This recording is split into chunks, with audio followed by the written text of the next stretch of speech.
Hi, good morning. Thank you for tuning in to Hustler LinkedIn Live. Actually, we're not even linked only on LinkedIn Live, also on YouTube. So this segment that I created, this podcast, live podcast, video live podcast, is to help others use my LinkedIn Live to get to talk on topics that are important to them, their passion, and also to share any services or products or anything that they offer. So this is the most motivating reason why I started Hustler, was to just get people to be able to use LinkedIn Live, because not everyone has LinkedIn Live. So I opened this channel up to meet amazing people who are making an impact in this world with their work, their with coaching, their services or products. It's open to anybody that truly is a hustler and also making an impact. Speaking on that note, today's guest for me is special because my first guest appearance as a guest was on his podcast, 2019. Believe it or not, till this day, I still get people messaging me about that episode. His podcast is Zero to Hire. I was first time ever being a guest was on this podcast with John. So my guest is John. That podcast is doing wonders for everybody. If you haven't heard about it, Google Zero to Hire. But John's also going to talk about his podcast and how it's helping people. Believe it or not, I did this podcast 2019. Till this day, 2 years later, I still have people at least once a week. Someone's messaging me. I heard you on the podcast. Thanks for the tips and advice. So you never know how your work is impacting other people's lives. And it isn't about the views, it isn't about likes or engagement. That's one thing I always openly tell people. Don't do something for likes and engagement and views, but do it because you truly want to make an impact. If it can make an impact even on one person's life, you do it. You write your content because it can help one person. Do it. Yes, with all the content writing a podcast, you also get some haters, but love those haters because they're also promoting you for free. So on that note, I'm going to bring in my guest, who is John, who, if you haven't heard about him, you need to follow him, listen to his podcast as well. So let me bring in my guest. Hi, John. How are you? I'm fantastic. Thank you, Preet. It's I just in your introduction, I'm gonna take that line. Love your haters, right? Like it's so strong. Yeah, no, it's amazing to be here, and thank you for having me to be a part of the show today. You're welcome. So I'm going to start with Zero to Hire podcast. You are a co-founder of it. And because I had the privilege of being on it 2019 and still reaping the benefits because people still message me about it. So I was always blown away every time someone reaches out to me and say, "Hi, I heard your episode." So how did you start? Like, what motivated you to start Zero to Hire? Yeah, no, it's a great question. And actually, Zero to Hire it has kind of gone through a bit of a transformation. It's now called the Canadian Job Search Podcast. So Okay. we rebranded about a year and a half ago, but it's still under the Zero to Hire brand. And the whole reason I started this podcast was just a way of sharing information and resources with the job seekers out there. Mm-hmm. Back in 2019 or 2018, I think is when I started. The one thing that I kept seeing where people were struggling with, how do I do brand? How do I do my LinkedIn profile? How do I do resumes? How do I get the right information into the hands of hiring managers so they could bring me in for interviews? And then what do I do once I'm there? How do I make sure that I express myself in a way that showcases my experience, my talents, my skills in a way that's going to show value to the organization? So I started with the premise of just let's talk to some people that I know. And a lot of them were, yourself, there's Shelly, there's a slew of other people in there. Seeing, And it, seeing and that it number. really, and it really came down with let's just take what we know and just share them with people.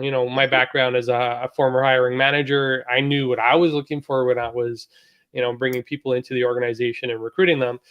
But it was also around, what are other people looking for, right? Let's take the guesswork out of it, and I'm a big fan of not guessing and really just knowing. And the knowing piece comes out of just interviewing, right? Interviewing, getting it straight from the source, right? They say, get it from the horse's mouth. That's where I went to go get information from. And that in itself, and like yourself, I've gotten so many comments where people were like, oh my gosh, I took one thing you guys talked about in your podcast and it helped me get through the interview process and it got me a job offer. And Yeah. ultimately, that's why I do it, is really to help those that are out there that are struggling, because I've been there. I know what that's like as well. So just to share those resources with as many people as I can to get them in a place where they're motivated, they're excited, and they're showing up differently to these interviews, right? And when they show up differently, the world changes for them. Their whole lives actually change. So true. Um, and I always tell people, I'm going to take a step back. I want to say something, but I'm going to take a little step back. I always tell people, hey, like in today's day and age, knowledge, you can learn anything, consume anything, you can get knowledge simply at our fingertips. And one of the medium is like podcasts, right? Mm-hmm. Podcasts are doing well.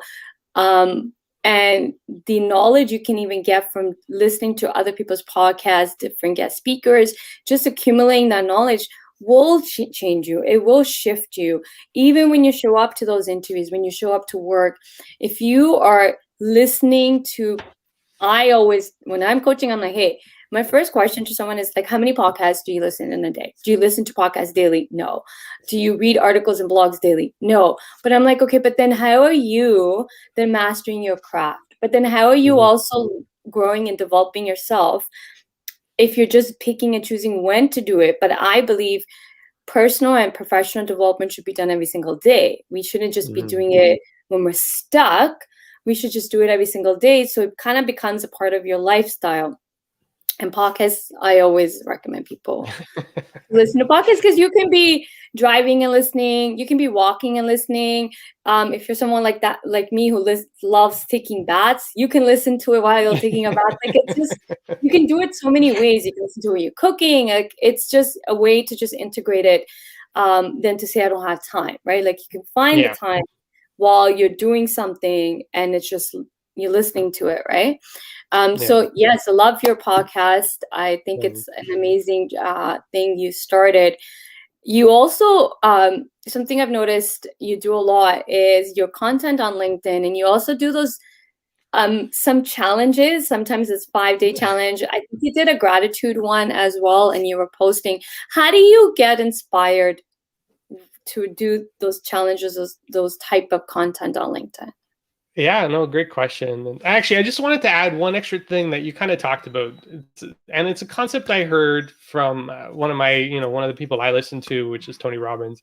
And he talks about net time. So no extra time, net time. So no extra time is when you're doing your day-to-day stuff, and kind of like what you talked about, doing your day-to-day stuff, and then incorporating knowledge and education into that time. So it could be driving, it could be taking a bath, it could be going for a walk. One of the things I love is going for a walk. And so it's a great way to get in that education piece. So leverage your net time to really get what you need in terms of education to be the expert in your field. I just wanted to mention that because I thought that was incredibly important, because everybody says, I have time to do stuff. Tony Robinson too. So that's amazing.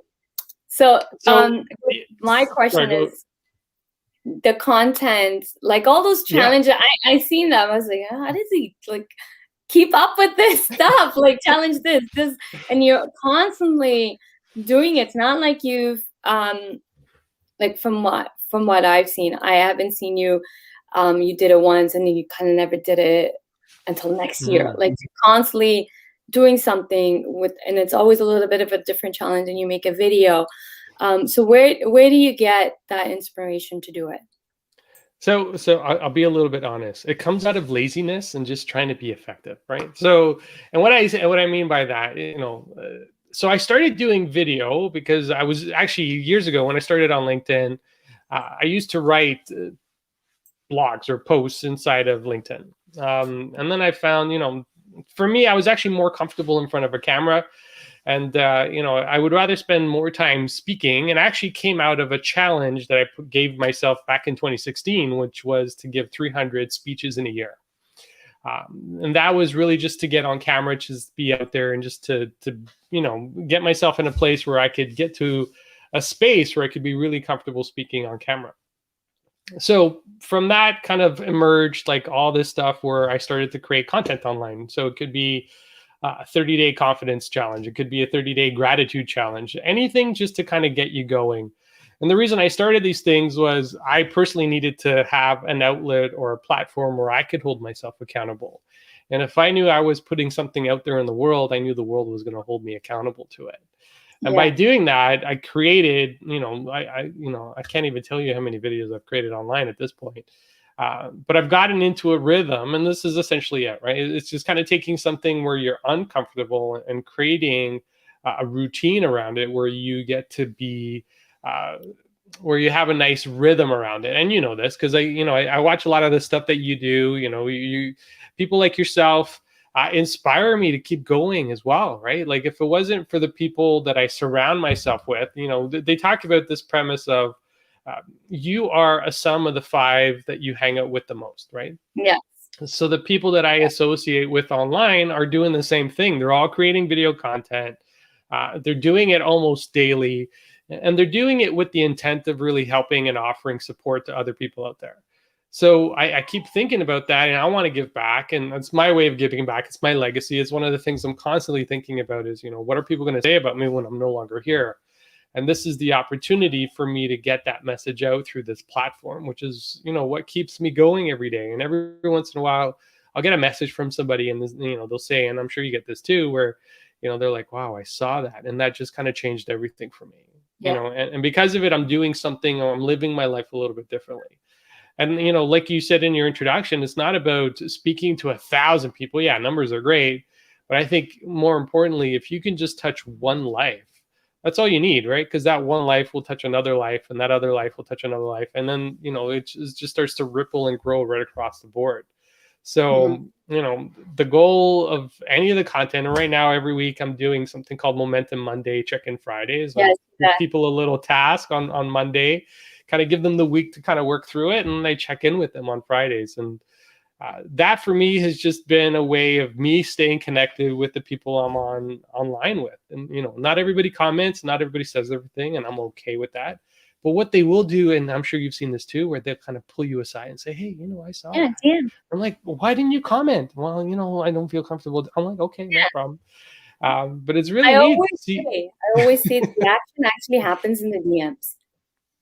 Oh I yeah. Yeah, action like what you touched on, right? Like Hmm. they will pull you to a side, so that's like a DM message and talk on it.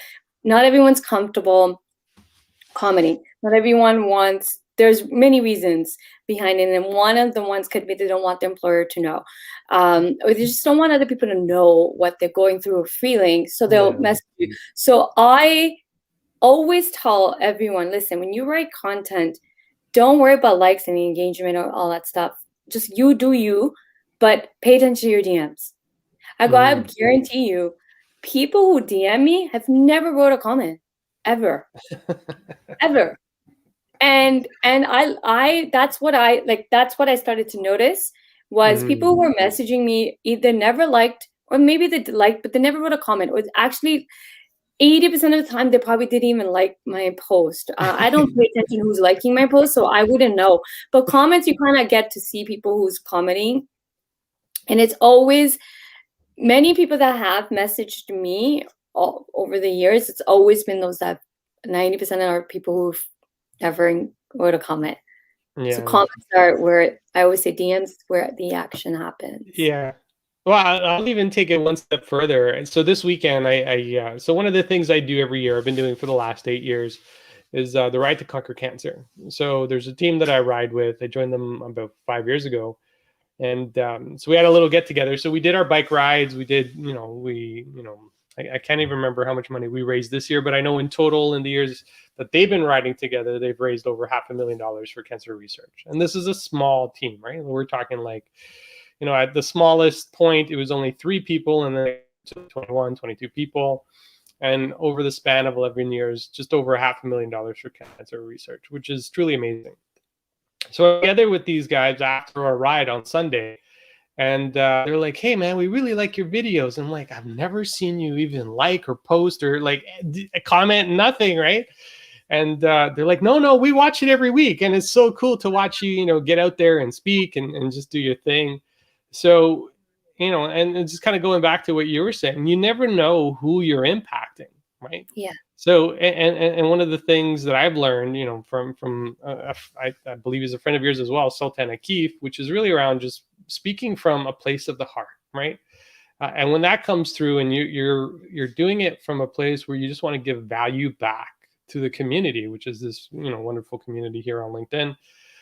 It's really around, or YouTube. It's just really to give back. And when you do that, things change, right? Like opportunities show up for you. If you're a job seeker and you're constantly giving value, and I've seen this with job seekers as well, where they're giving value in content online, where things just kind of happen for them because they're doing it from a place that's genuine and authentic, right?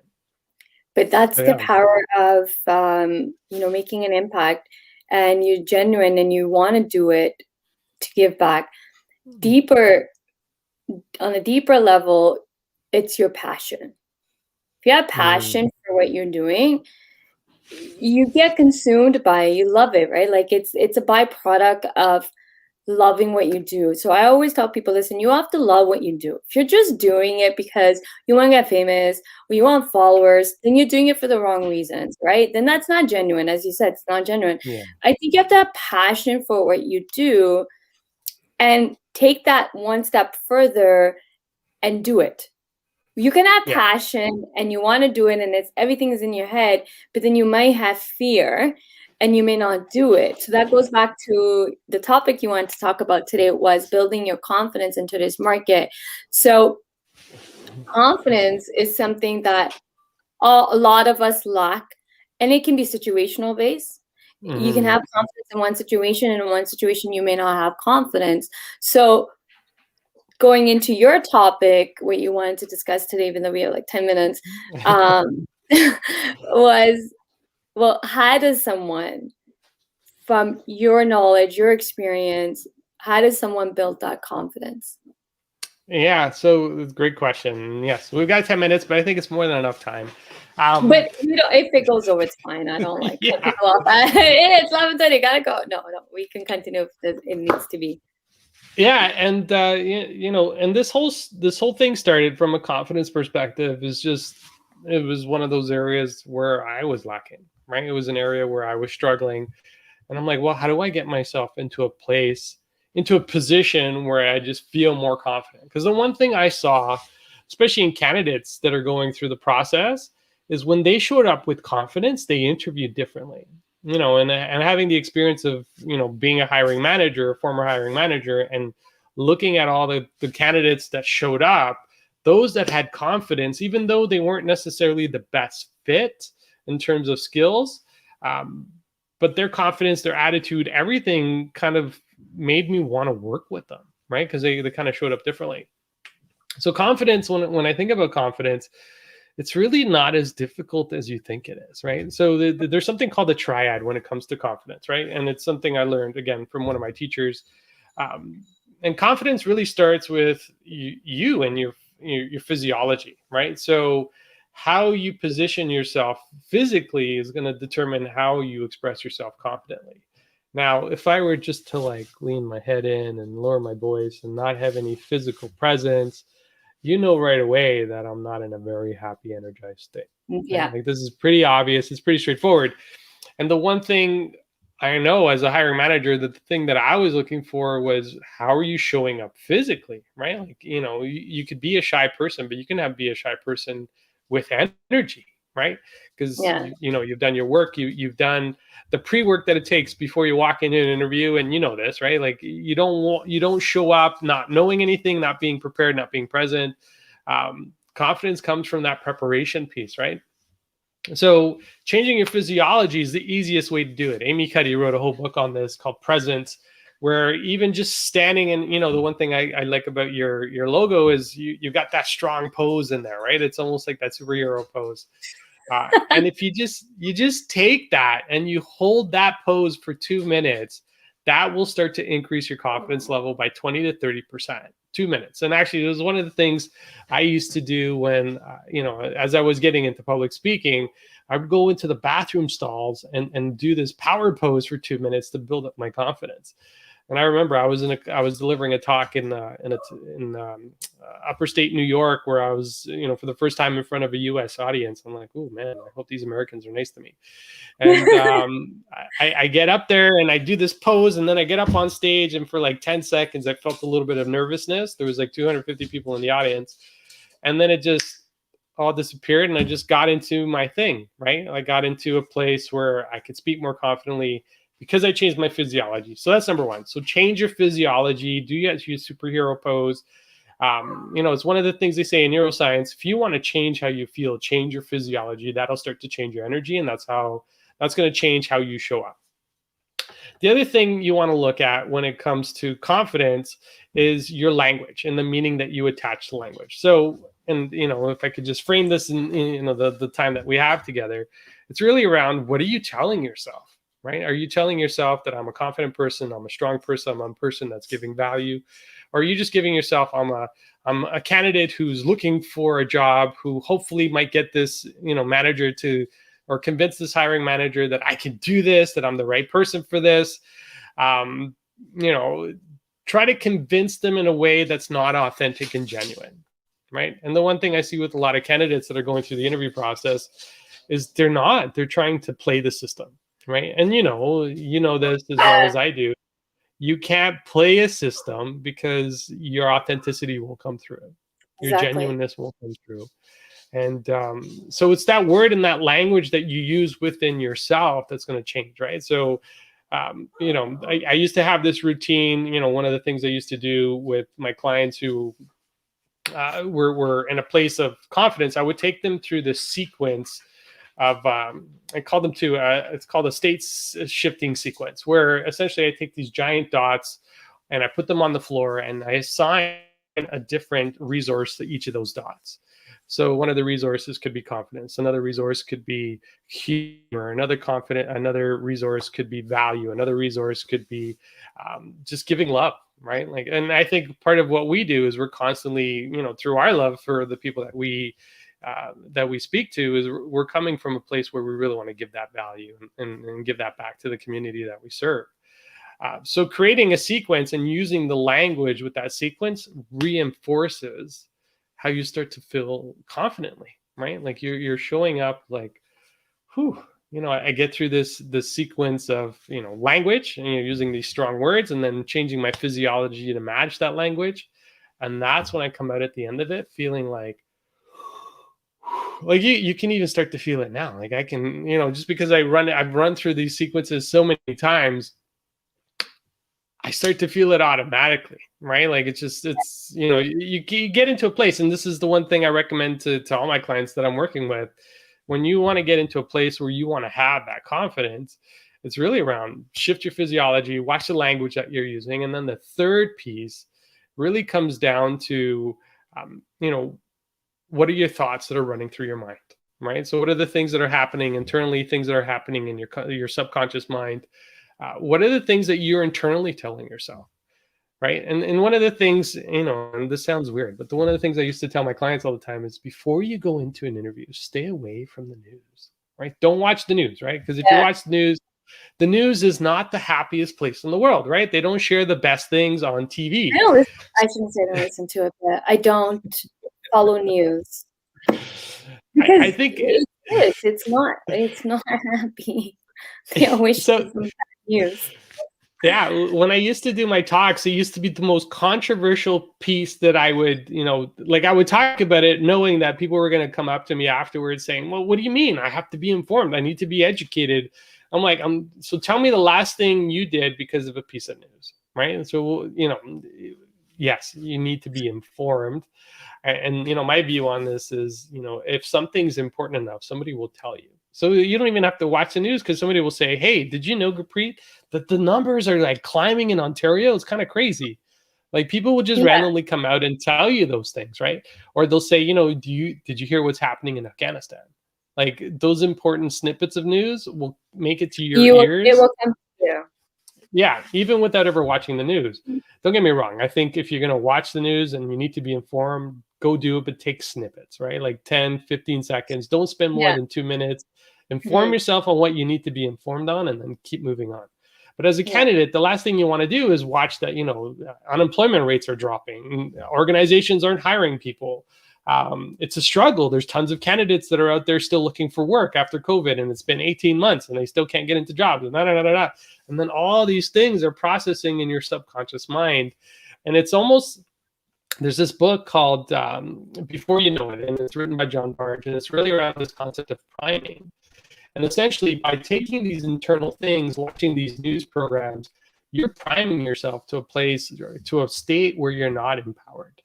You're priming yourself to a place where it's worry, it's concern, it's doubt, and those things start to show up in your interview. So, the one thing I invite people to do as they go through this is listen to a very successful podcast or listen to some really good music that gets you into a place Yeah. where you start to feel strong, right? Like, don't listen to the bad stuff. Listen to stuff that's going to empower you. And we all You have have that, right? We to, all, sorry, go like, you ahead. have to, sorry, I want to interject a little bit.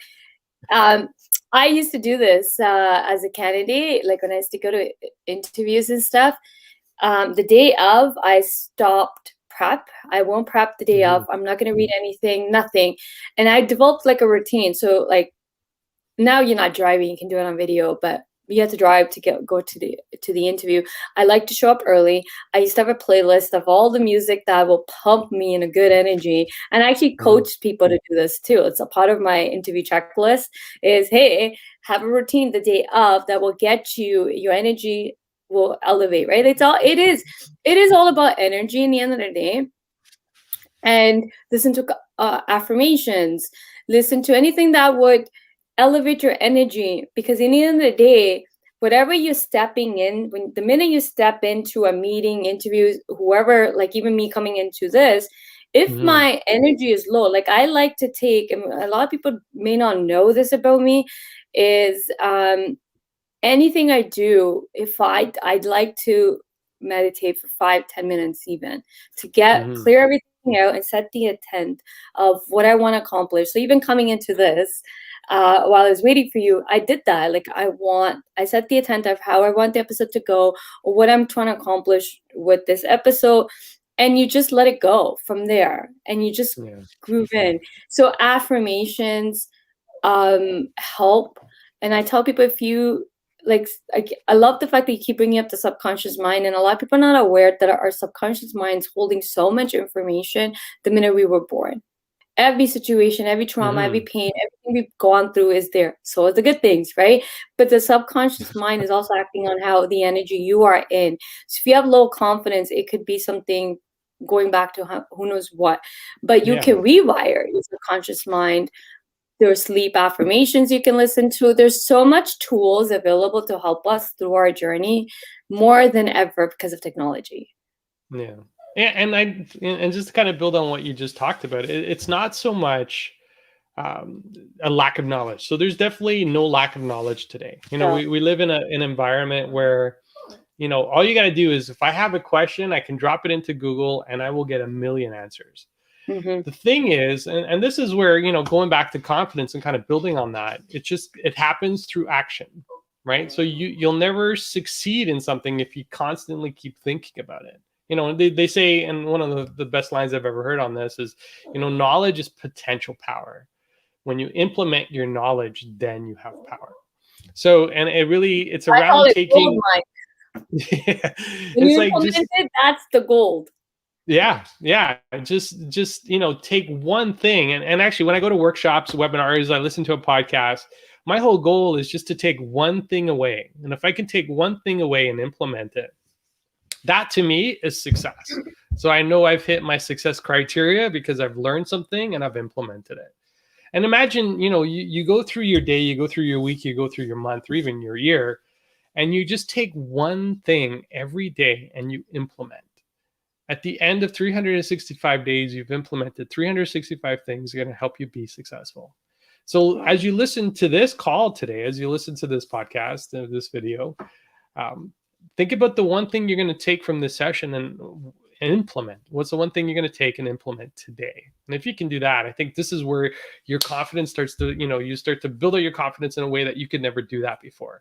And if it means hiding in a bathroom stall or, getting dressed for the interview, even though it's on video, get dressed like you're going to go into an in-person interview. That's going to change everything for you. Right. So just, physiology, your words, your language, and then your mental state. Right? What are you telling your subconscious? I think is incredibly important. I think that dressing for the interview, I think a lot of people underestimate the power of how confident you can feel if you dress good. Like just Mm-hmm. simply, wearing a blazer, give that little like a suit, like the power suit, right? Like, um, you can. I think a lot of people don't underestimate the power of even just dressing for confidence. Mm-hmm. You can pull out something that makes you confident and have that as your interview piece. A couple of pieces that really like you feel powered, like yeah, I feel good, right? It Yeah. is half of it is mental. I think more than half of it is mental, right? Everybody is smart in this world. I stand by that. I don't think there's anybody out there that isn't. I think every single human being on this planet is smart, has talent, but you have to believe it.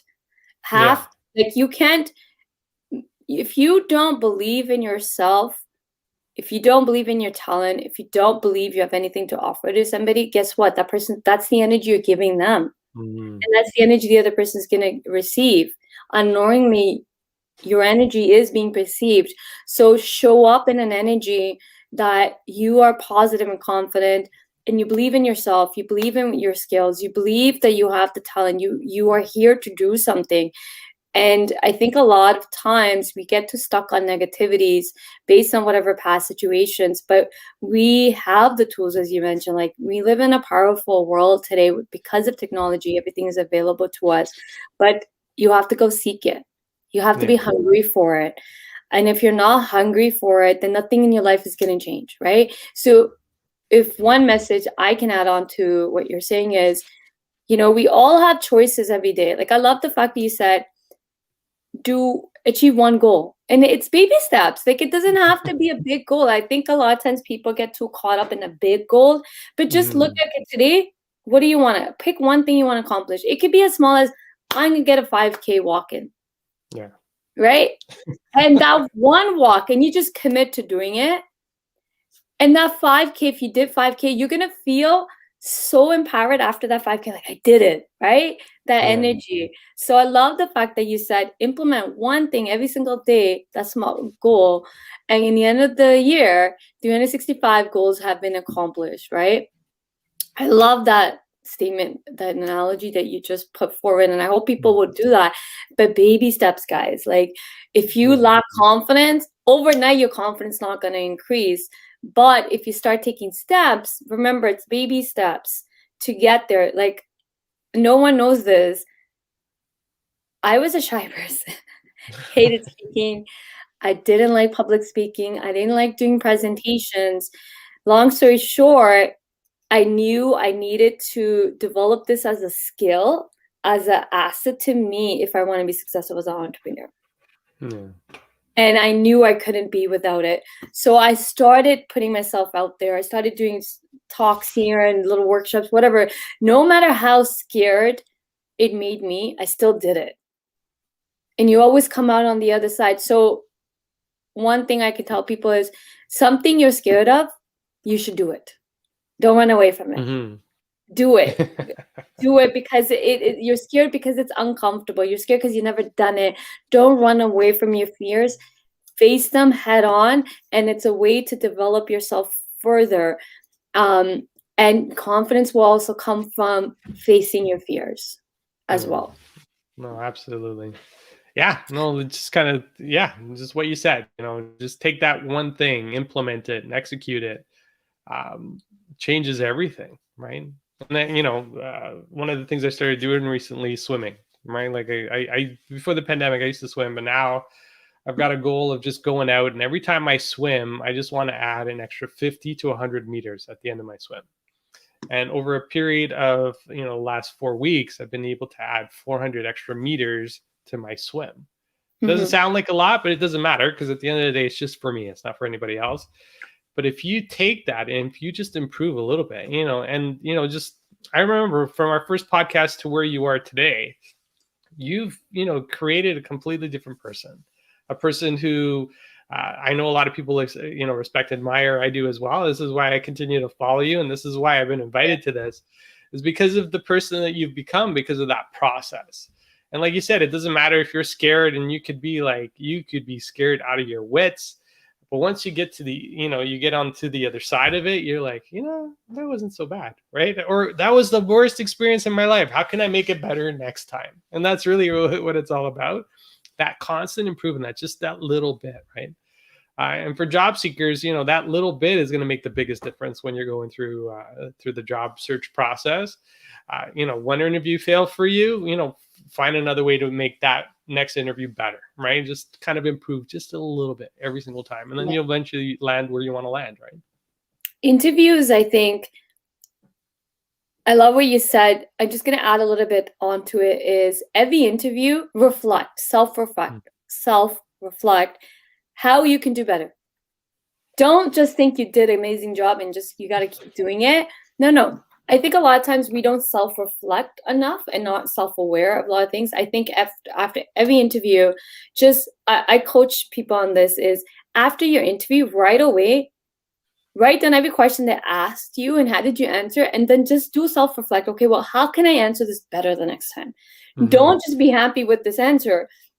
But that's how you will keep progressing and become better, is if you start self-reflect, right? Like I don't like your podcast, like when Dean, you reached out and said Dean recommended you, I was really excited because one of the goals I wanted was to keep talking more and more, and the only way to do is start doing being podcast guests and all that, which led to many things, to a radio segment, which was another whole nerve-wracking experience. Nice. But I did it. I stuck with it. And, growing, like, don't give up. Mm-hmm. Don't give up. I think sometimes we give up too easily on the things we really, really want. But I'm not going to even say push through it, because I don't like that term either. I don't think anyone should push through it. I think you should go after what you really want. Just know that you're not meant for everyone, but you're also meant for the right people. I think a lot of times we either get too caught up in, and I've learned this, the more popular I get on LinkedIn, I'm also getting the negativity from people, and all that stuff. And then you have to take a step back and ask yourself, well, why are you doing it? And one thing I'm going to tell everyone is, the more you become aware of, I'm not meant for everybody, but I'm also meant for the right people. And I want to be aligned with those right people. And same advice I give to job seeker. You're not meant to work for every company, but your goal should be, you want to work for the right company that it is also energetically aligned with you, right? Yeah. So keep that in mind, that you're not meant to work for every company out there. You're also but you are meant to work for the right companies where you can make an impact. So that mental shift is going to be huge for you if you go with that concept that I am meant to make an impact, but I'm also, and the impact I am on this earth to make is every situation that you're going to come across, including your jobs, including the company you work for. So go with that mindset that, hey, I'm not going to land every opportunity, but the one I do land is the one that's going to be aligned to where I need to go next. So one piece of advice actually my mom gave me at very young age was this, like, you're not supposed to get everything in this world, but the things you get are there for a reason. It's there to help you grow to the next level. It's aligned with your destiny. It's meant for you. Yeah. And that little piece of advice has taken me far in life. It's small little advice, but every situation, if something didn't turn out the way I wanted, I allow myself to soak in for a day or two, but then I get right back up and I was like, you know what? There's a lesson here to learn. I'm going to learn it. And this was not meant for me, but there's something better out there that's meant for me, or something's there for me that will be aligned with my destiny. So I do believe in destiny, law of attraction, and mindset and mental. So the confidence, just to wrap this piece up, guys, confidence also comes with you got to take the step to want to have the confidence. If Mm-hmm. you are just in the mindset that you lack confidence, nothing ever works out for you, guess what? Then you're going to keep just going into that ripple effect, and you're just going to keep attracting those type of situations. But the day you make a conscious choice that I'm going to change, I'm going to get that confidence, I'm going to put a plan of action, keep saying to yourself, I'm confident, I'm confident, I'm confident, until you believe it. Yeah. Well, I and keep match it saying with your affirmation. physiology. Match it with your physiology, right? Yeah. Say it to yourself, but then match it with the way you stand, with the way you sit, with the way the way you say things, right? And say, oh, The I'm energy. be confident. Yeah. And the way you say it, I also tell people the same thing. Listen, you got to be yourself in the interviews. Show your personality, smile. I go, look, listen. None of us talk in a flat tone. No. We, like, even when me and you're talking, our tones have gone up and down. Our face expressions have changed. I have a habit of moving my hands, so I tell people, listen, my hands move all the time, and I'm doing the same thing in interviews. But that's me. I'm not going to change myself. The minute you try to be somebody else, that's when your energy is also going to drop, and then your Mm-hmm. confidence is going to drop. Confidence also owning who you are. Yeah. And if you're like me and your hands are moving everywhere, that's fine. That's you. Stay true to yourself. And if someone has an issue with your hands moving, then it's okay. Then that person's not meant for you. And you wouldn't want to be around people that can't accept who you are. And I think that's one piece also in the interviews that I think everybody out there needs to learn, is that your goal shouldn't be to just, I want to land that job. Your goal should be, I want to land the right opportunity. I want to work with the right employer, and I want to work under the right manager. Mm-hmm. That should be your goals in when you go for the interviews. Also, the biggest goal is, and I think I said this in your podcast too, was every interview is an opportunity of you meeting somebody new. So make the best of it. Yeah. Develop that friendship, that make that relationship. So hence your goal shouldn't be to land a job. Like, hey, I'm in front of somebody. I'm meeting somebody new. I'm going to be with this person for 30 minutes to an hour. I want to get to know this person too. So build that, focus on building a relationship. Even if you don't land that job, that relationship will take you far. Any candidate that ended up developing a relationship with me, build a relationship in that interview, I've introduced them to other people in the network that could utilize, even if we didn't hire them. I Mm-hmm. once hesitate to introduce them or drop the name to someone that is looking for their set skill. And guess what? I'm in HR. If I already interviewed somebody and I'm dropping their name and I'm disclosing, hey, I've interviewed this person. Here's what I liked about them. You're looking for them. Here's how they can probably be a good candidate for you. Here's why we didn't hire them. Nothing to do with the person, whatever the reason was. And no one hesitates once. Yeah. Because I already interviewed them, right? So I think the goal also in the interview is, I think in general in life, your goal should just be to make an impact with every person you meet. That famous quote, I don't know who said it, but leave the person better than you found them. I think it could be applied as we go for interviews or anything in general. Just whoever your path cross, just set the intent that you want to leave them better. Yeah. And that's it.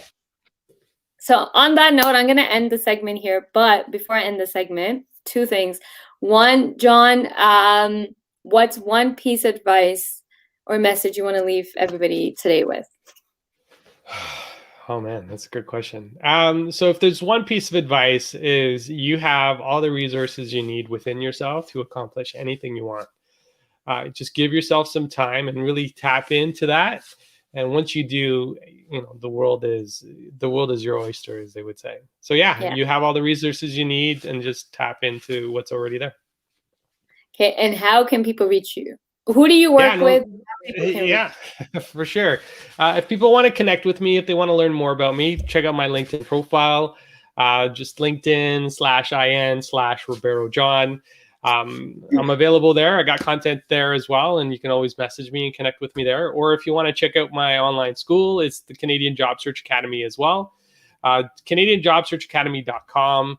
and you can connect with me there, learn about some of my podcasts and some of my other offerings as well. And yeah, I'd love to connect with you. And I'm always looking for new connections on LinkedIn. So just let me know how you connected with me. It's one of those things that I always look for, is how did you learn about me? And then let's have a conversation. Okay, great. So there you guys go. If you want to connect with John, which I highly recommend.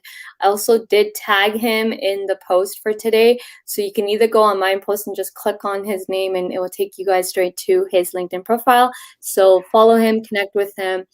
And on that note, thank you, John, so much for coming on and sharing your wisdom and insights with everybody and how you got started, and also tips on how to build that confidence. I'm pretty sure people will find this segment very valuable.